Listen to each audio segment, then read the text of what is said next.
귀한 아침 기도의 자리에 오신 여러분도 환영합니다. 오늘은 예레미야가 3장 전체를 오늘 내일 월요일 본문까지 연결되는 본문을 함께 묵상하도록 하겠습니다. 예레미야가 낯선 책일 수 있겠지만 굉장히 중요한 책이죠.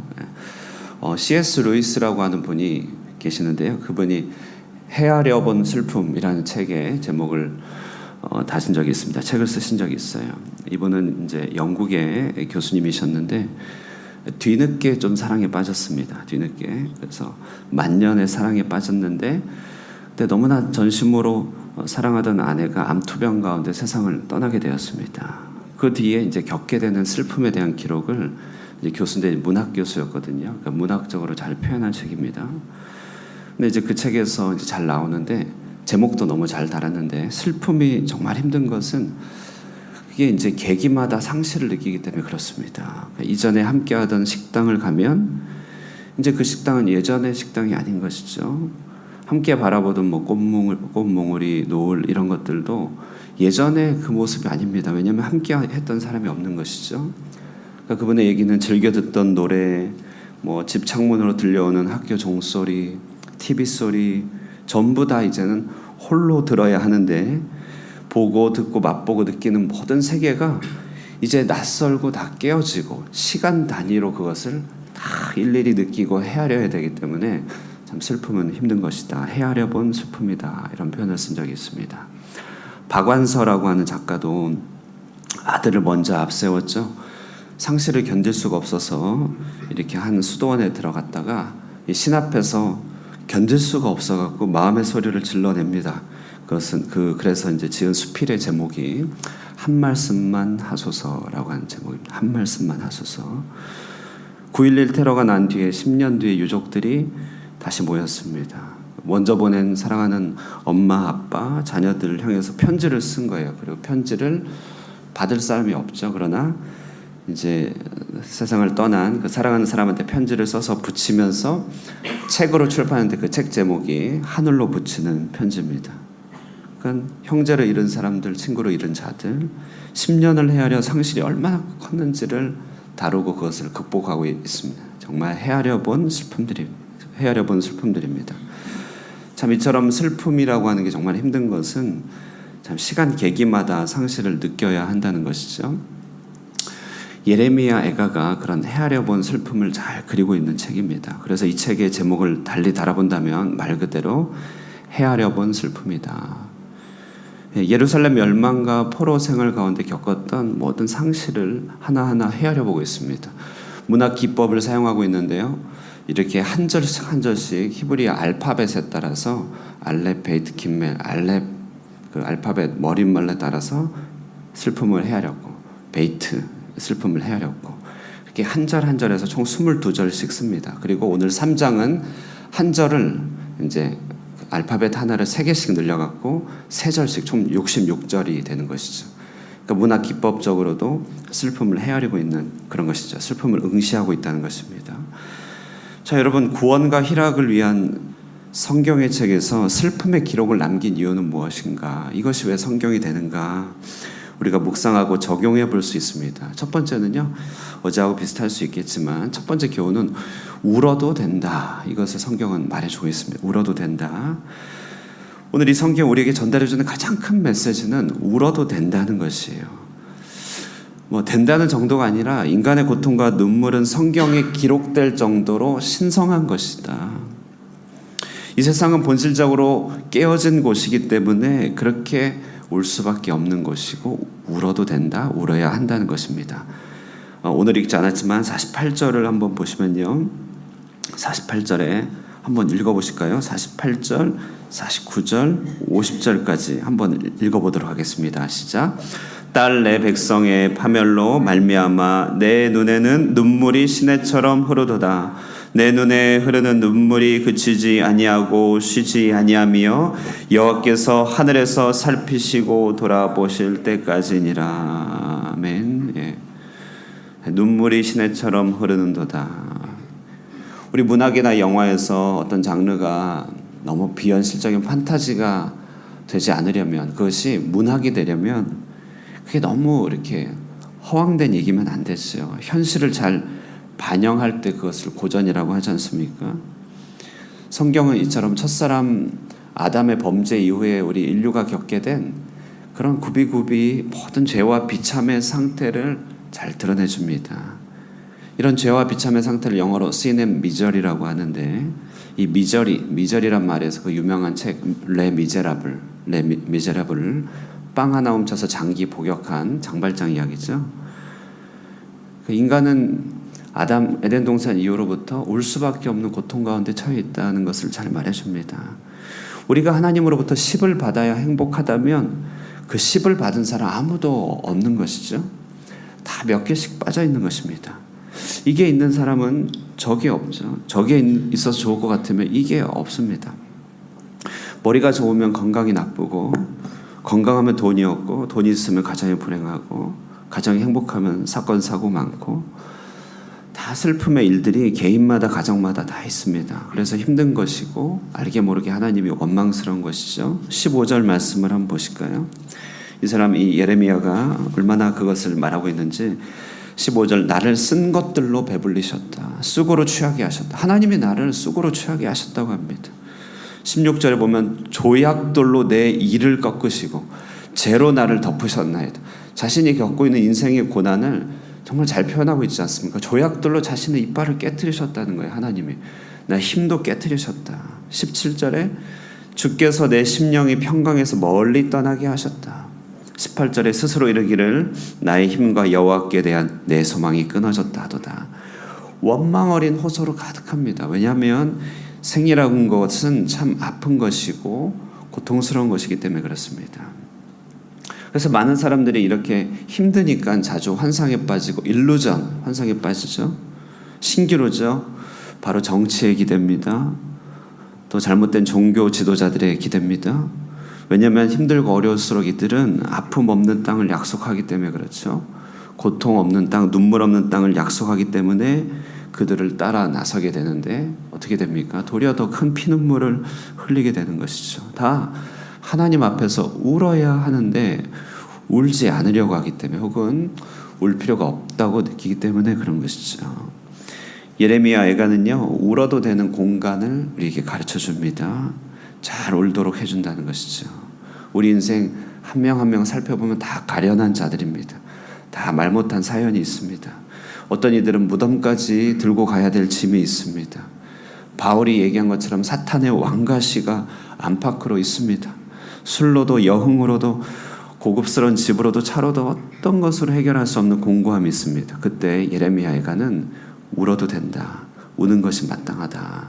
울라고 합니다. 한바탕 울고 나면 동터오는 아침을 볼 수 있다. 이렇게 얘기해 주는 것이죠. 두 번째, 이 예레미야 애가 3장은요. 오늘 예레미야 애가 3장 전체를 보고 있는데요. 잘 우는 법의 정점을 잘 가르쳐 줍니다.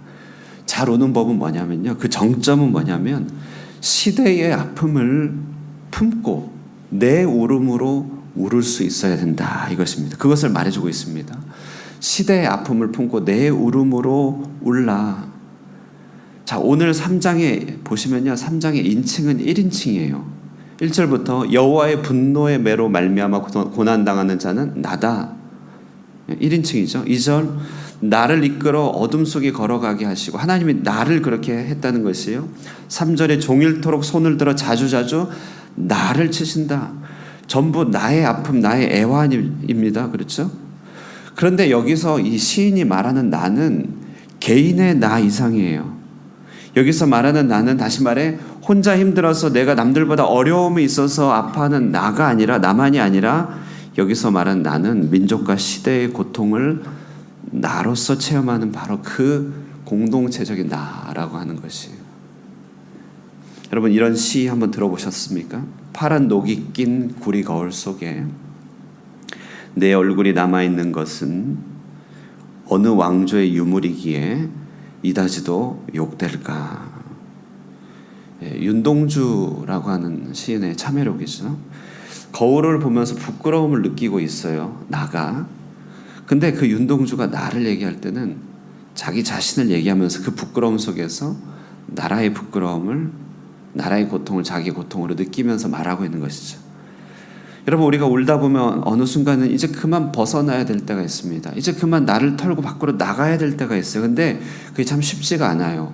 내가 어떻게 나 자신을 벗어납니까? 근데 좀 방법이 있더라고요. 방법은 뭐냐면요, 시대가 당한 아픔을 내 안에서 느끼면서 나로서 우는 것이에요. 우리 성도의 아픔을 나의 아픔으로서 느끼면서 내가 온다고 말하는 것입니다. 교회의 아픔을 나의 아픔으로, 저 사람의 아픔을 나의 아픔으로.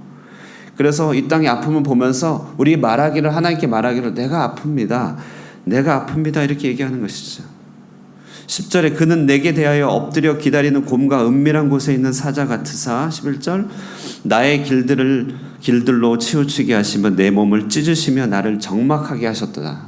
이게 단지 나 개인의 고통이고 아픔이면 정말 고독해서 견딜 수가 없어요. 그러나 시대의 아픔을 나로서 느끼기 시작하면 이미 그때부터 우리는 중보자가 되기 시작하는 것이고 하나님의 성령이 우리 안에 일하기 시작하는 것입니다.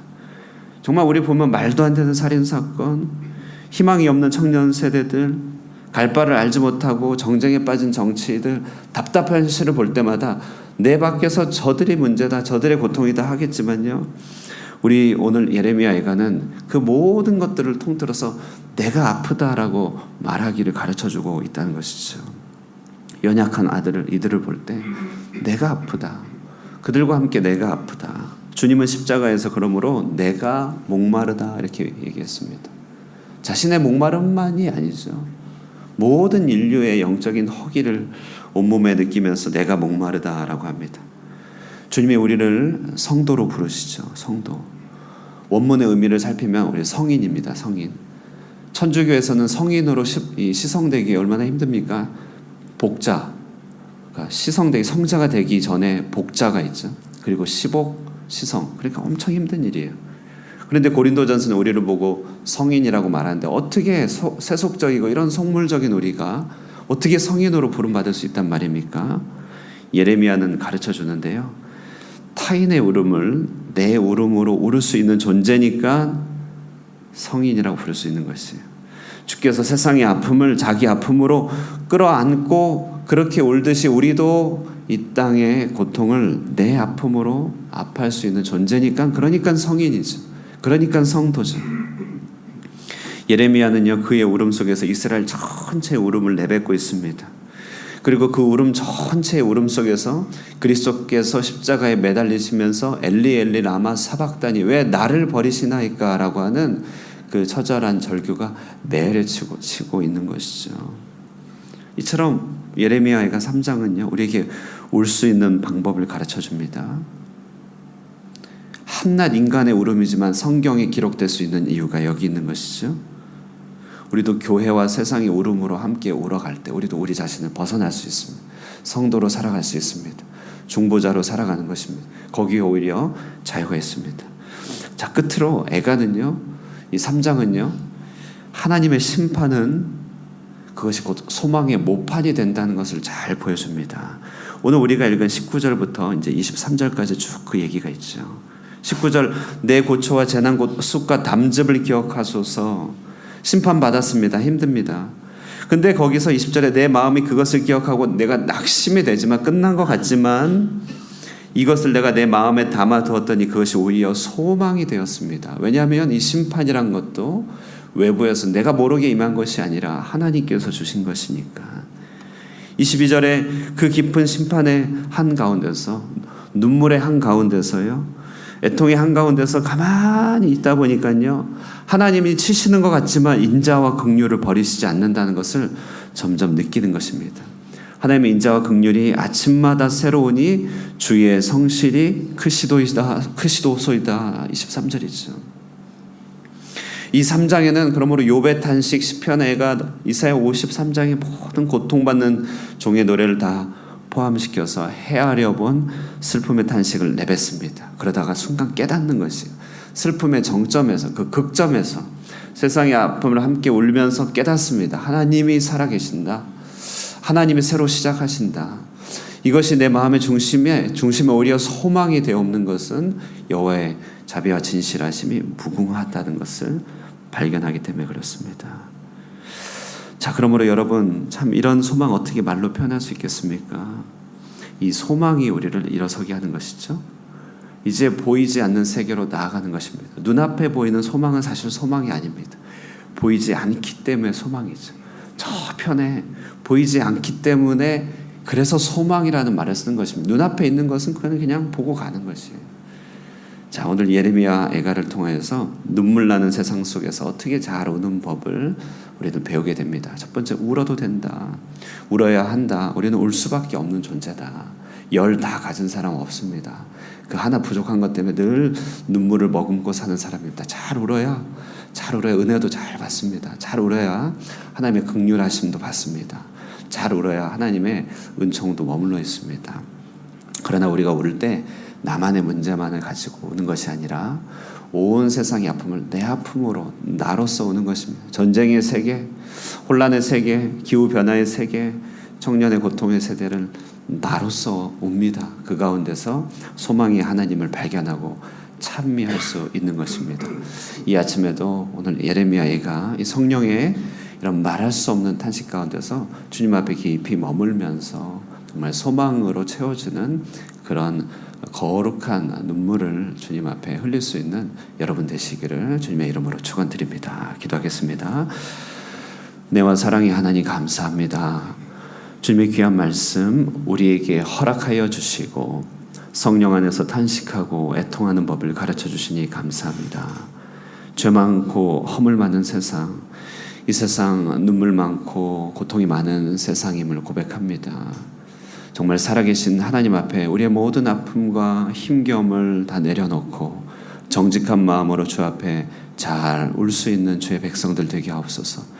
애통하는 자 위로의 복을 허락해 주신다 하셨사오니 주님 앞에 모든 연약함 내려놓고 기도하는 모든 이들에게 하늘의 크신 위로와 능력을 베풀어 주시기를 간절히 바라옵나이다. 그러나 주님, 우리의 고통과 우리의 문제들 씨름하며 주님 앞에 나아갈 때 우리 홀로 나아갈 것 아니라 우리 주변의 교우들, 우리 교회, 또 하나님 이 세상의 모든 아픔들, 그것이 바로 나의 아픔이라는 그런 마음으로 내 울음으로 내 눈물로 주님 앞에 나아가게 하여 주시고 그 가운데 절망 가운데 소망의 빛을 비춰주시는 우리 하나님 만나 자비와 긍휼이 무궁하신 우리 하나님 경배함으로 새날을 바라보게 하여 주시옵소서.